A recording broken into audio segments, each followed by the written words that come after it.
Shalom sahabat, Bapak Ibu yang terkasih dalam Tuhan kita Yesus Kristus.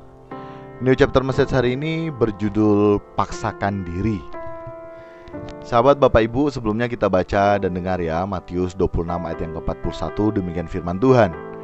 Berjaga-jagalah dan berdoalah supaya kamu jangan jatuh ke dalam pencobaan. Roh memang penurut, tetapi daging lemah. Sahabat Bapak Ibu, dalam diri kita itu seringkali ya, entah dengan dan tanpa kita sadari, kita ini seringkali paksakan diri untuk hal-hal yang bersifat fana, dan itu bisa loh. Contohnya begini, kalau di rumah sudah habis beras, kita kepala keluarga gitu kan, di rumah ada istri, ada anak kita yang masih kecil, sudah lapar, maka apa yang kita lakukan? Apapun bisa kita lakukan. Amin. Bahkan tidak sedikit juga yang melakukan kejahatan secara moral demi memenuhi kebutuhan hidup sehari-hari. Dan dalam hal ini misalnya beras di rumah yang sudah habis. Banyak sahabat Bapak Ibu. Ada juga yang bukan karena kebutuhan pokok juga, tetapi berani loh melakukan kejahatan moral, seperti halnya menjual diri.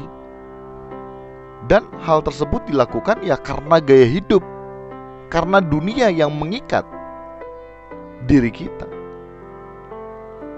Bahkan banyak kisah dan fakta lainnya yang bisa kita temukan dalam kehidupan sehari-hari kita, di mana kita bisa paksakan diri loh untuk melakukan hal-hal yang semua kita lakukan dalam kesementaraan ini yang bersifat fana. Bahkan akibat dari semua yang kita lakukan, yang kita paksakan diri kita itu mendukakan hati dan perasaan Tuhan. Coba loh sahabat Bapak Ibu renungkan. Tuhan Yesus berkata di rumah Bapa tersedia semua yang kita perlukan, dan janjinya kita akan dibawa serta ke sana. Setiap sengsara kita, setiap penderitaan kita di kesementaraan ini tak sebanding loh sahabat Bapak Ibu dengan kemuliaan yang akan kita terima nantinya di langit baru, bumi baru. Nah, untuk meraih janjinya tersebut, maka kita juga harus bisa paksakan diri kita. Demi hal-hal yang bersifat fana, kita bisa paksakan diri kita yang bahkan bisa membuat kita masuk neraka kekal loh. Tetapi kenapa untuk hal-hal yang bersifat kehidupan kekal bersama dengan kekasih kita, yakni yang mulia dan agung Tuhan kita Yesus Kristus, kita tidak bisa paksakan diri kita. Kita tidak bisa paksakan diri kita untuk baca Alkitab. Kita tidak bisa paksakan diri kita untuk doa, membangun hubungan pribadi dengan Tuhan. Kita tidak bisa paksakan diri kita untuk menyelesaikan setiap persoalan hidup kita secara bertanggung jawab. Itu yang salah sahabat Bapak Ibu, itu yang keliru.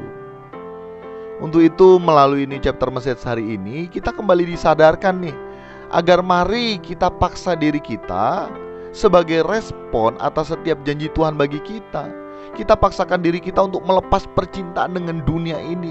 Kita paksakan diri kita dan memerintahkan diri kita untuk tunduk sepenuhnya kepada Tuhan, sampai semua itu nanti akan menjadi irama yang stabil dalam hidup kita. Ingat ya sahabat Bapak Ibu, semua itu ada harga yang harus kita bayar. Kalau Yesus sudah menebus kita dan membayar lunas diri kita, seharusnya dan sewajarnya kita bersedia dan rela, bahkan kita bisa paksakan diri kita agar kita dapat dimiliki oleh Tuhan. Demikian nih chapter message hari ini. Kiranya dapat memberkati kita sekalian. Salam berkemas pulang, salam semakin seperti Yesus. God bless you all.